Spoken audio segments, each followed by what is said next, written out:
السلام علیکم ورحمۃ اللہ وبرکاتہ۔ بسم اللہ الرحمن الرحیم۔ حضرت سلیمان اللہ تبارک و تعالیٰ کے برگزیدہ نبی تھے اور داؤد علیہ السلام کے بیٹے تھے۔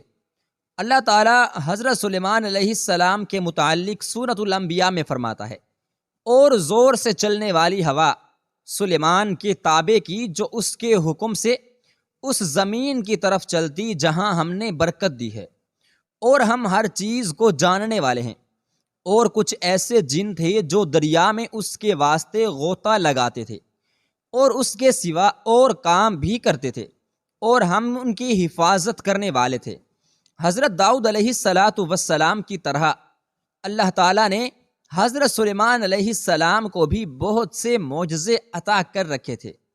مثال کے طور پر آپ جانوروں کی بولیاں سمجھ لیتے تھے، ہوا پر آپ کا قابو تھا، آپ کا تخت ہوا میں اڑا کرتا تھا، یعنی صبح اور شام مختلف سمتوں کو ایک ایک ماہ کا فاصلہ طے کر لیا کرتے تھے۔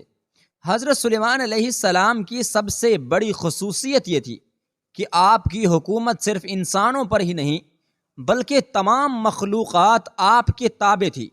حضرت سلیمان علیہ السلام نے جب دیکھا کہ اللہ تعالیٰ نے ان کے لیے دنیا کو وسیع کر دیا ہے اور دنیا ان کے ہاتھ میں ہو گئی ہے، تو وہ کہنے لگے، اے میرے معبود، آپ مجھے اجازت دیں کہ میں تیری تمام مخلوقات کو پورے سال کا کھانا کھلاؤں، ان کی دعوت کروں تو بہتر ہوتا۔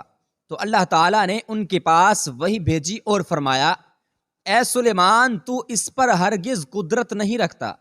حضرت سلیمان علیہ السلام نے ایک مرتبہ پھر درخواست کی، یا اللہ مجھے صرف ایک ہفتے کی اجازت دے دیں کہ میں آپ کی مخلوقات کو کھانا کھلا سکوں۔ اللہ رب العزت نے تیسری مرتبہ پھر فرمایا، اے سلیمان، اس پر بھی قدرت نہیں رکھتا۔ بہرحال اللہ تبارک و تعالی نے حضرت سلیمان علیہ السلام کو ایک دن کی اجازت دے دی کہ وہ دنیا کی تمام مخلوقات کو کھانا کھلا سکے۔ جب آپ کو اجازت مل گئی تو حضرت سلیمان علیہ السلام نے تمام جنات اور انسانوں کو حکم دیا کہ وہ تمام کی تمام ان چیزوں کو جو زمین پر حلال ہیں، یعنی کہ گائے، بیل، بکریاں، دمبے وغیرہ، ان سب کو جمع کر لیں۔ جنات اور انسانوں نے مل کر ان تمام چیزوں کو حضرت سلیمان علیہ السلام کے سامنے پیش کر دیا۔ بڑی بڑے دیگیں تیار کی گئیں، پھر ان جانوروں کو ذبح کیا گیا اور آپ ان کو پکایا گیا۔ حضرت سلیمان علیہ السلام نے ہوا کو حکم دیا کہ کھانے پر شیریں اور دھیمی انداز میں چلتی رہے تاکہ کھانا خراب نہ ہو سکے۔ ہوا چونکہ حضرت سلیمان علیہ السلام کے ماتحت تھی، اس لیے ہوا شیریں اور دھیمے انداز میں ان کھانوں پر چلتی رہی۔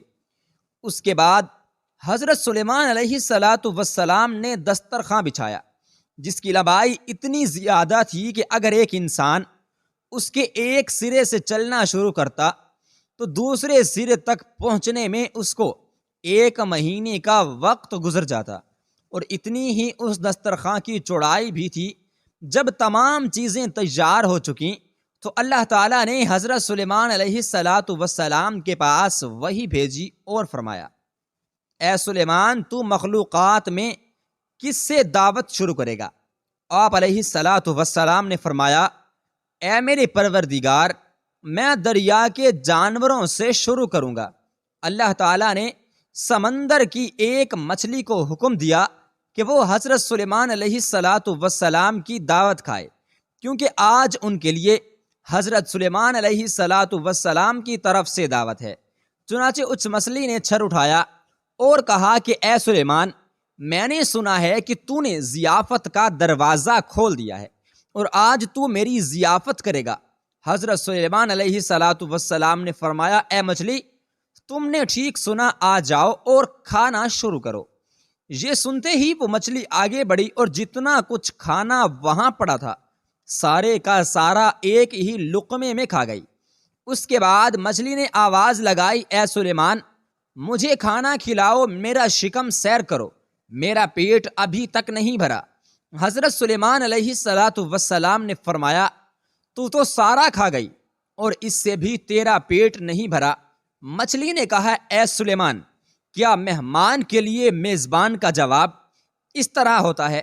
اے سلیمان، آپ خوب جان لیجئے کہ جتنا کھانا آپ نے کئی روز سے بنایا تھا، جس کھانے کو آپ کو بنانے میں کئی دن لگ گئے، اتنا کھانا میرا پروردگار مجھے دن میں 3 مرتبہ پہنچاتا ہے، اور آج تک کبھی اس میں کمی نہیں ہوئی۔ اے سلیمان، آج میرے کھانے کے روکنے کا سبب تو بنا ہے، کیونکہ تو نے رزق اپنے ذمے لے لیا تھا اور تو نے میرے کھانے میں کمی کر دی۔ حضرت سلیمان علیہ السلام مچھلی کی یہ باتیں سن کر حیرت زدہ رہ گئے اور ان پر غشی طاری ہو گئی۔ پھر جب ہوش میں آئے تو ندامت سے سجدے میں گر پڑے اور روتے ہوئے کہنے لگے، اے اللہ، میں نے بہت ہی قصور کیا اور تیری بارگاہ میں نادانی کی۔ میں نادان و مسکین ہوں اور اس بات سے ہمیشہ کے لیے توبہ کرتا ہوں۔ اور روتے ہوئے کہنے لگے، اے اللہ، میں نے بہت بڑا قصور کیا اور تیری بارگاہ میں بڑی نادانی کی۔ میں نادان و مسکین ہوں اور اس بات سے ہمیشہ کے لیے توبہ کرتا ہوں۔